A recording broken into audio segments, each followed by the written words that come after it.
Fala galera, beleza? Sejam bem-vindos a mais um vídeo do canal Mistérios Curiosos. E hoje vamos fazer mais um especial do mês. Vamos falar sobre as faces de Belmez. Bom, os rostos de Belmez são um dos maiores enigmas da história. O fenômeno começou na Espanha, na década de 70, quando rostos começaram a aparecer no chão de cimento de uma humilde casa localizada na pequena cidade de Belmez de la Moraleda. O fenômeno atraiu milhares de pessoas, enquanto mais e mais rostos se formavam no chão de uma casa. Até que, temendo uma nova Fátima de Portugal, o governo espanhol resolve intervir e diz que este fenômeno é falso e tudo se acaba. Só que novas investigações revelaram a verdade por trás destes rostos, que continuam aparecendo até hoje. Bom, Belmez de la Moraleda é um pequeno povoado situado na província de Jaén, na Espanha. Esse povoado, com poucos habitantes, saiu do anonimato ao ficar conhecido na Espanha e mais tarde em todo o mundo como ponto de referência no campo da parapsicologia. Tudo por causa dos fenômenos que aconteceram na casa de Dona Maria Gomes Câmara, que tinha 52 anos na época. Era o dia 23 de agosto de 1971 e ela estava cozinhando, usando o fogo da lareira da sala como um fogão, até que ela afastou a panela e olhou para o chão onde viu um suposto rosto. Ela levou um grande susto, pois era um rosto tido como muito grande, no cimento da sua sala, perto da lareira. Dona Maria pensou que pudesse ser algum vizinho mal intencionado ou até mesmo seus próprios filhos fazendo alguma espécie de brincadeira com ela. Então, ela achou que haviam feito uma espécie de pegadinha, desenhando uma espécie de rosto no chão. Já anoitecia quando a Dona Maria sentiu um medo irrepreensível causado por aquele olhar sinistro que a observava fixamente. Ela então saiu de sua casa e reuniu aos gritos um grupo de pessoas a fim de contar o que havia ocorrido. Assim, poucos minutos depois, homens e mulheres adentraram pelo corredor da rua Maria Gomes, número 5, para comprovar, com uma mistura de surpresa e medo, o rosto que ficou conhecido como La Pava.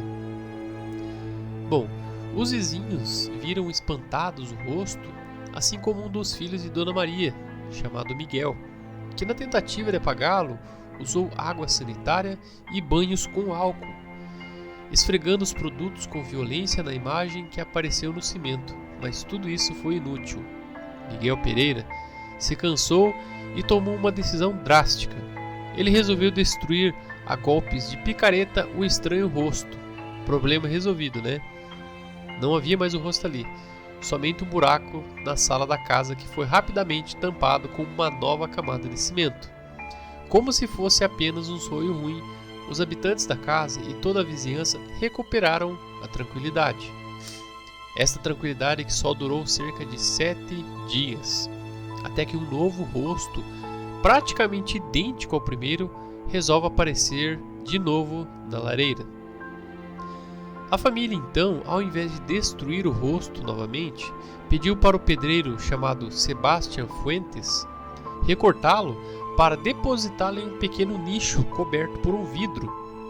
As primeiras análises efetuadas a olho descartaram que o rosto fosse pintado, e as teorias de que aquilo era um sinal humano ou demoníaco começaram a dividir opiniões nas pessoas. A história já era conhecida somente no povoado, até que no dia 15 de setembro de 1971, um redator do diário Jaén foi até o povoado para descobrir esse suposto conflito que estava ocorrendo nesta localidade. E se encontrou com um suposto furo jornalístico para descobrir o que estava acontecendo nesse lugar.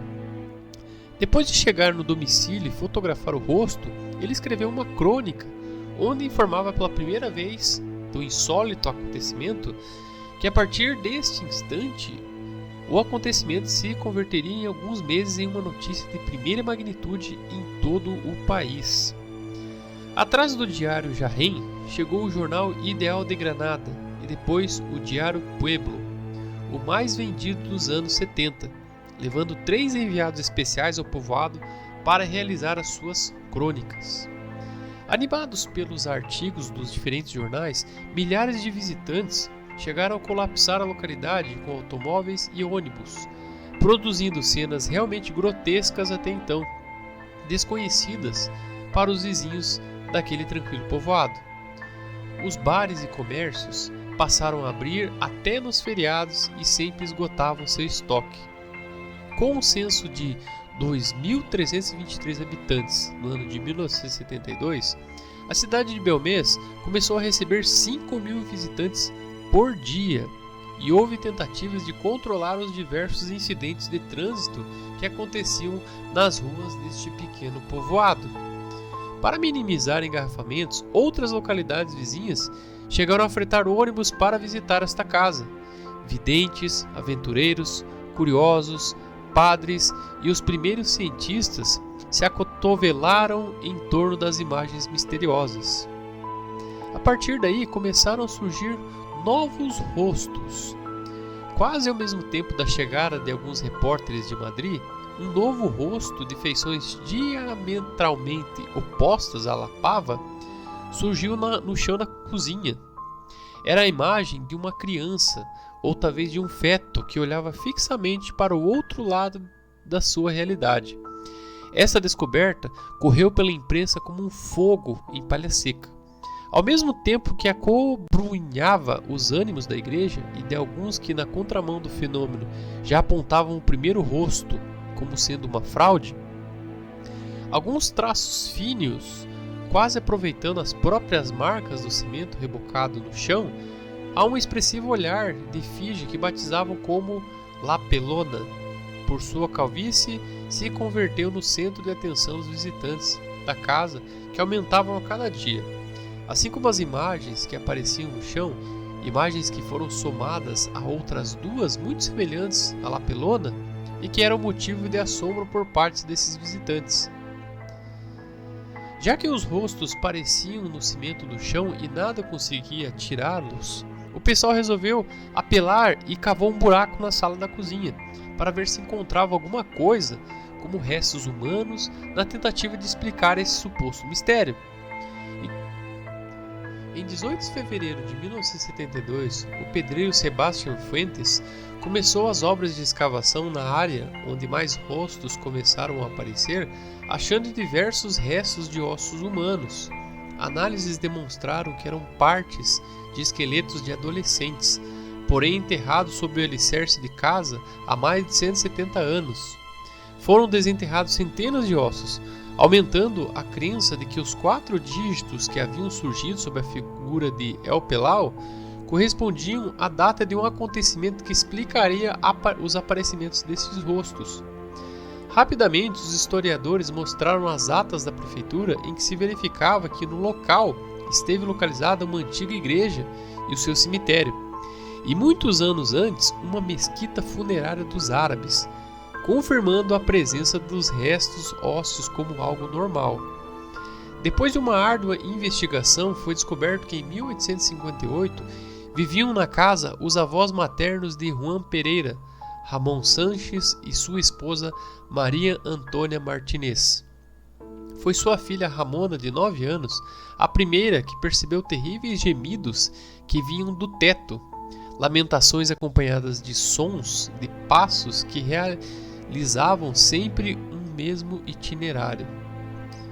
O que no princípio parecia ser apenas uma travessura de criança foi motivo de preocupação quando vários vizinhos observaram uma figura fantasmagórica na entrada da casa. Ao mesmo tempo que os aparelhos domésticos e cerâmicas da casa pulavam e dançavam como que por arte de magia. O acontecimento foi conhecido por todo o povoado e deu à casa a fama de mal assombrada. Durante alguns anos, fama que aumentou ao morrer esfaqueados em um tumulto 2 comerciantes na mesma porta. O patriarca da família, Ramon Sanches, faleceu naquela sala da cozinha, onde mais tarde os rostos apareceram dizendo ao expirar: "Esto tiene que ser un alma de outro mundo". Uma história ainda mais tenebrosa, pois em 1978, e por seu expresso desejo, Juan Pereira foi carregado até a sala da cozinha momentos antes de falecer, local que naquele momento já contava com mais de uma dúzia de rostos. Entre aqueles rostos misteriosos, o antigo dono da casa acabou falecendo.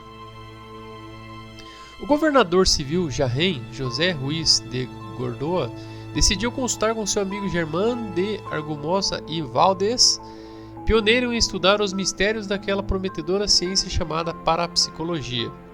O Sr. Argumosa confeccionou um dispositivo de gravação com fita magnética para captar fenômenos de voz eletrônica, também conhecidas como psicofonias, conseguindo no dia 13 de fevereiro de 1972 captar estranhas e sinistras vozes, repetindo a gravação durante vários dias e noites sob a vigilância da Polícia Civil. Em meados de janeiro de 1972, vários membros da Brigada de Investigação Criminal, dependentes da Direção-Geral de Segurança de Madrid, chegaram à casa com o fim de investigar de um modo oficial esse assunto. O que ninguém sabia é que quase durante um mês, câmeras especiais de filmagem e de fotografia haviam sido colocadas no prédio contíguo à casa para observar todos os movimentos de possíveis suspeitos, mas essa espionagem não deu nenhum resultado. Novos rostos eram descobertos pelos jornalistas, enquanto outras se formaram quase instantaneamente para logo em seguida desaparecer em minutos. Essas descobertas exauriram a paciência da Igreja e do governo autoritário sob a liderança incontestável de Francisco Franco. Ninguém sabe o que aconteceu de certo, mas em 25 de fevereiro de 1972, o diário Pueblo publicava o seguinte título: "Acabou-se o mistério". Segundo aquela crônica, uma comissão dirigida por José Luiz Jordán, junto da equipe do diário Pueblo e o químico Ángel Vinas, haviam solucionado o mistério sais de prata, o mesmo utilizado em fotografias. Segundo essa suposta análise de 1972, alguém teria desenhado nas paredes da casa com sais de prata e estes, reagindo à luz, faziam surgir esses supostos rostos, ou seja, comprovando que possivelmente poderia ser uma fraude. Depois dessa conclusão e sem questionar o rigor das análises efetuadas, o resto dos meios de comunicação deixaram de informar sobre o assunto Belmez. Parecia que a sombra de uma mão negra havia recaído sobre tudo aquele assunto. A grossa cortina de fumaça imposta pelo poder teve um resultado imediato. Os meios de comunicação, alguns deles até mesmo manipulados, cumpriram seu objetivo com perfeição, e em poucos meses ninguém mais se lembrava dos rostos de Belmez. Por mais de uma década, o caso ficou esquecido, até que em meados de 1980, um jovem jornalista chamado Iker Jiménez, ele estava visitando a província de Jarrén e casualmente decidiu ir até a casa, apenas para constatar que o fenômeno continuava ocorrendo. Apesar de que todos haviam dado as costas para o caso, as teleplastias, manifestações ou resíduos de ectoplasma continuavam surgindo por toda a casa. Intrigado, o jornalista investigou, escreveu artigos e até mesmo um livro, reacendendo o interesse sobre este caso, mas somente na década de 1990, quando realmente voltaram a analisar as faces, após novas análises realizadas em 1991, 1994 e 1995, o Conselho Superior de Investigação Científica informava que nas amostras recolhidas nas faces de Belmez não haviam rastros nem de tinta, nem de sal de prata ou de qualquer elemento que figurou na lista das análises da década de 1970. Neste momento, o caso saiu do terreno de fraude e começou a se dirigir para as raias da calúnia promovida pelo governo da época, pelos meios de comunicação e até mesmo pela Igreja, em um suposto acobertamento que veio a ser chamado de Operação Tridente. O que inicialmente parecia ter uma relação aparentemente cristã ou algo assim, logo se tornou um fenômeno que não tinha nada a ver com religião. O que aparecia na casa da Rua 5 não eram imagens santas. E ainda assim, Belmez se tornou naquele início da década de 70 um centro de peregrinação comparável somente ao Santuário da Virgem de Fátima. Nem a igreja e nem o Estado estavam dispostos a tolerar aquele tipo de aberração. Germán de Argumosa e Valdés, o primeiro a estudar o fenômeno sob a luz da parapsicologia, foi intimado por líderes do governo que exigiram uma retratação e que ele explicasse os tipos de fraudes utilizados nos rostos. Mas em nenhum momento Argumosa reconheceu que havia qualquer tipo de truque ou engano. Se o professor não estava disposto a fazer o que o governo queria, a partir do mais alto nível governamental foi criado o que ficou conhecido como Operação Tridente, em que a própria Carmen Polo de Franco, esposa do presidente Francisco Franco, teria instigado o conjunto de atuações cujo objetivo era desacreditar o fenômeno a qualquer custo, mesmo que fosse preciso mentir e acabar forjando alguns laudos fraudulentos. Ainda que existam céticos que tal operação nunca existiu, o jornalista Iker Jimenez acreditava ter demonstrado que existiu sim uma comissão ministerial da qual chegou inclusive a ser emitido um relatório. A Operação Tridente teria sido levada a cabo em 3 fases. A fase 1, a reação eclesiástica, onde a casa número 5 da rua Rodrigues Acosta havia se convertido em um santuário. Até a sua porta peregrinavam diariamente milhares de pessoas em busca de um milagre. Isso acabou irritando muito a igreja da cidade de Belmez. E foi o padre Antônio Molina o primeiro em alcançar críticas contra a autenticidade do fenômeno.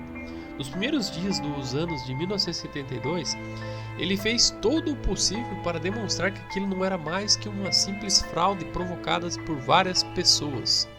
O que não se sabia até há pouco tempo é que o sacerdote cumpria ordens de seu superior, o bispo de Jaén. Com o passar do tempo, e ao se ver duramente pressionado pelas cúpulas eclesiásticas, o padre Antônio Molina acabou deixando o povoado e abandonando o sacerdócio anos depois. Fase 2.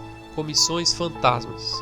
Em 19 de fevereiro de 1972, apareceu José Luiz Jordán Peña, liderando uma suposta comissão composta por especialistas em construção, pintura, química e fotografia, enviada pelo Ministério do Governo. Seu objetivo era descobrir a fraude e seus autores. A primeira autoridade com que essa suposta comissão entrou em contato foi o padre Antônio Molina, quem afirmou que Maria havia lhe revelado que tudo era fruto de uma suposta brincadeira entre os vizinhos. E afirmou também que as psicofonias eram produzidas graças à utilização de um complicado dispositivo eletrônico, situado no interior de um veículo estacionado a 3 km da casa. O seguinte passo desta comissão fantasma foi analisar o segundo rosto surgido na sala da cozinha, chegando à conclusão de que estava modelado por um pincel de cerdas grossas com fuligem e vinagre. A descoberta desta suposta fraude deixou registros em diferentes documentos, a existência de tão importante comissão na qual nunca existiu. Confirmação feita pelos supostos membros da própria comissão fantasma, anos depois, que nada mais foi que uma excursão onde os participantes tiveram a oportunidade de se conhecer entre si, não sendo jamais tida a representação ministerial como disseram. Graças às pesquisas do advogado Manuel Gomes Ruiz, foi descoberto que jamais puderam ser efetuadas análises diretas sobre o rosto em questão, já que este estava por trás do vidro e embutido na parede muito antes de que José Luiz Jordán Peña e sua falsa comissão chegassem até o local. A lâmina de vidro sob a face nunca foi movida dali e ninguém pôde manipular a superfície da imagem. Assim sendo, aquela meticulosa análise não desmascarava absolutamente nada. Por último, o prefeito Manuel Rodrigues Rivas afirmou que, caso tivesse existido tal comissão endossada pelo governo, o primeiro passo seria apresentar a ele as suas credenciais, coisas que jamais fizeram. Fase 3. A intervenção governamental. Naquele ano, de 1972, Pablo Nunes Moto, chefe da província da administração local de Segóvia, foi o primeiro em ameaçar os supostos encobridores do truque, enviando uma carta ao prefeito Manuel Rodrigues Rivas.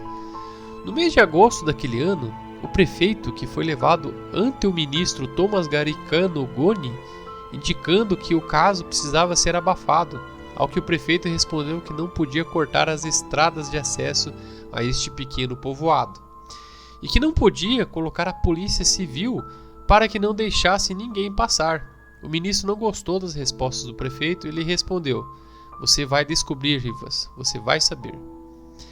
A essas ameaças do ministro foram somadas as chamadas telefônicas de outro grande destinatário da igreja de Jarrém, o bispo Antônio Penado. Durante os 20 anos posteriores à Operação Tridente, toda a Espanha pensou que uma família de analfabetos havia rido deles utilizando sofisticados truques que, de passagem, puseram em evidência os métodos de algum caça-fantasma e alguns outros embusteios. A partir daí surgiram novas investigações para desmentir esta suposta fraude. As análises realizadas pelo Conselho Superior de Investigação Científica nos anos de 1991, 94 e até mesmo em 2002 evidenciaram que nos rostos não haviam nem vinagre, fuligem ou sais de prata. Após novas análises, o Conselho Superior de Investigação Científica informava que nas amostras recolhidas nas faces de Belmez não haviam rastros nem de tinta, nem de sal, nem de prata de qualquer elemento que figurou na lista das décadas de 1970. Foi então que, em 2014, o programa de televisão Quarto Milênio, dirigido por Iker Jimenez, contratou 2 cientistas que analisassem as faces com o objetivo de descobrir uma possível fraude.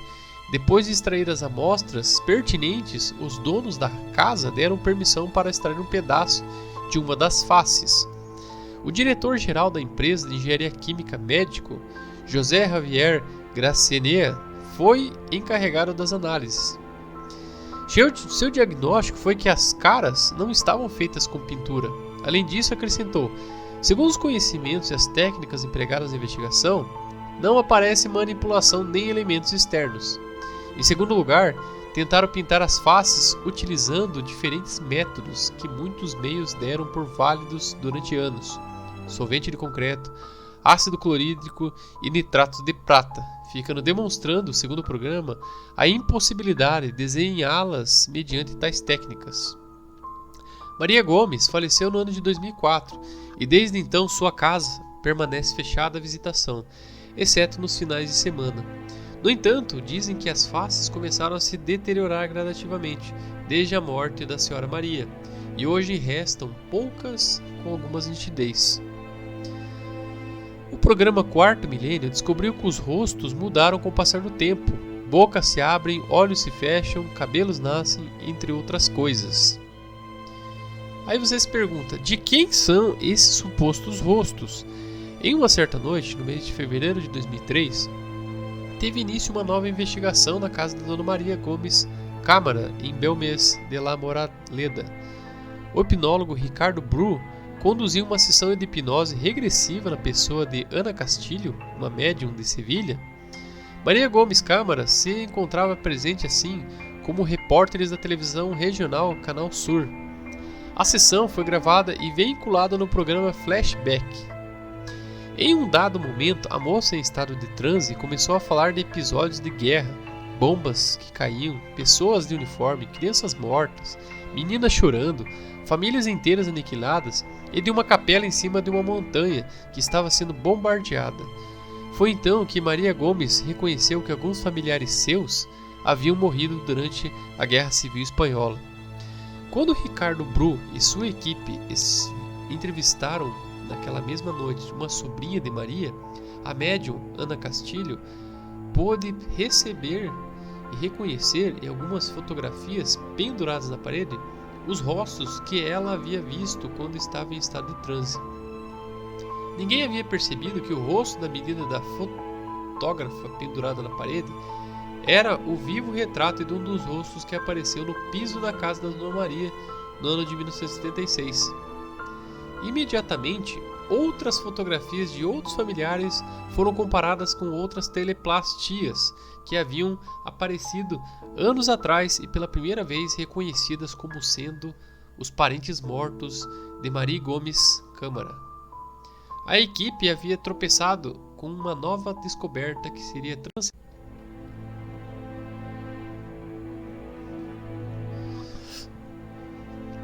Em agosto de 1936, a Guarda Civil foi desmantelada na província de Jarrém e os seus membros se negaram a seguir as indicações de rendição na Frente Popular. Cerca de 1.200 pessoas se refugiaram no monte conhecido por Cerro de la Cabeza, onde se encontrava o santuário de Santa Maria de la Cabeza.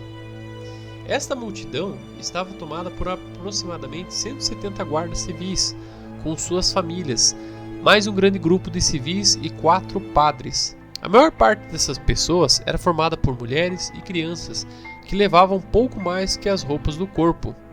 Nesse grupo se encontrava a família Chamorro, composta de Miguel Chamorro, a sua esposa Isabel Gomes, irmã de Maria Gomes e as suas 7 filhas. Em um princípio, quando a violência da insurreição ainda estava longe de acontecer, a situação nas proximidades do santuário era de relativa normalidade. Inclusive, obtinham o fornecimento de rações do município de Andujar.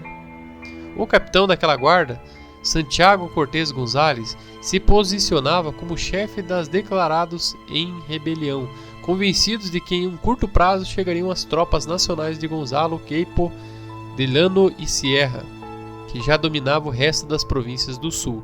Ninguém imaginava naquele momento que estariam 9 meses isolados e sitiados. Bom, durante aquele tempo, houve um inimigo pior que a milícia republicana, a fome. A pouca comida que recebiam por via aérea, lançadas por aviões sobre o santuário de Santa Maria de la Cabeza, em meio à artilharia de cerco, era racionada com muito custo e não era suficiente para abastecer a toda aquela gente. Em um momento dado, os sitiados chegaram ao ponto de sair pelo campo, em meio aos disparos dos republicanos, para coletar qualquer erva ou planta que fosse comestível. Então, um certo dia, a Guarda Civil Miguel Chamorro, com sua filha Carmen, estavam procurando algo para comer, quando descobriram algumas raízes com forma de nabos, que consideraram comestíveis. Miguel e sua filha Carmen, famintos, comeram aquelas raízes, ali mesmo, no campo, e ainda a outra filha de Miguel, chamada Juana, também provou aquelas raízes. Mas o que no princípio pensavam ser tubérculos como rabanetes ou nabos, era na verdade cicuta minor, uma planta extremamente venenosa que em poucas horas acabou com a vida de todos os 3 após grandes sofrimentos e vômitos sanguinolentos. Enquanto isso, a milícia republicana, comandada pelos coronéis Vicente F. Castel e Antônio González Galdeano, tinham ordens para acabar com as guardas.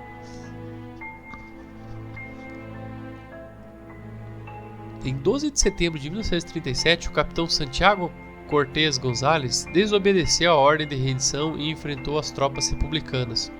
Logo, o santuário se converteu em autêntico caos de explosões e disparos de metralhadoras. A milícia republicana, equipada com tanques russos e armamento pesado, avançava rumo ao topo do monte, Cerro de la Cabeza.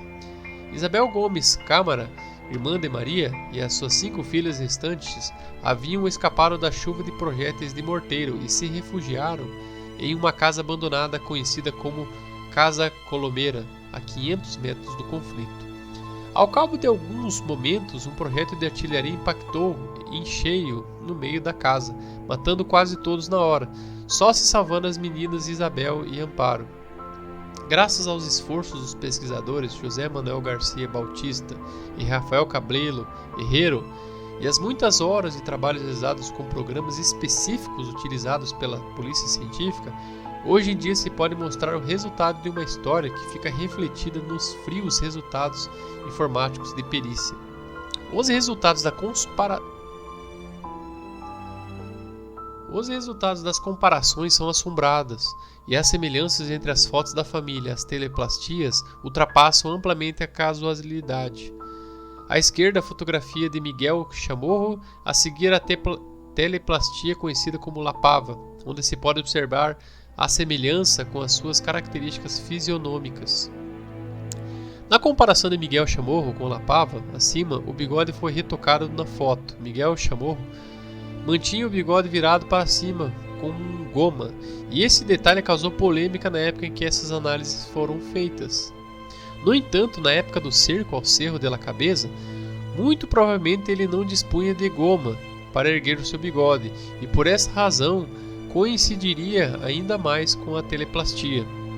Os dois feixes de teleplastia seriam sangue, uma alusão. Miguel morreu ao comer plantas venenosas e vomitou sangue até morrer.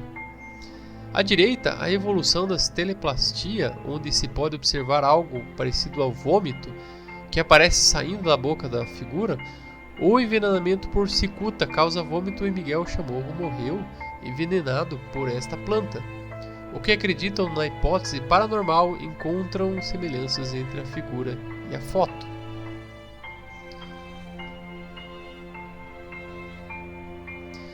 Depois de sua morte, Pedro Amorós, presidente da Sociedade Espanhola de Investigações Parapsicológicas, ele investigou por mais dessas pigmentações em uma outra casa localizada na rua Cervantes, número 7, que, de acordo com sua interpretação, se tratavam de teleplastias.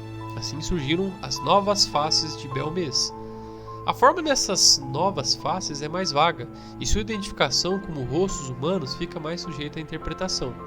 De fato, uma das manchas obtidas pelo CEIP é que supostamente representa um homem de perfil, tem semelhança com um gato desenhado.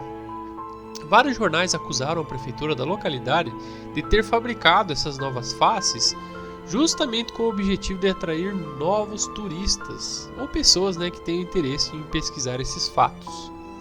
A família da senhora Maria Gomes também sustentou que as caras que são um negócio, do qual essa afirmação é oposta ao fato de que desde 1º de julho de 2005 foi outorgada a dona Carmen Gomes Hervas a titularidade da denominação Las Caras de Belmez, segundo consta no Escritório Espanhol de Patentes e Marcas.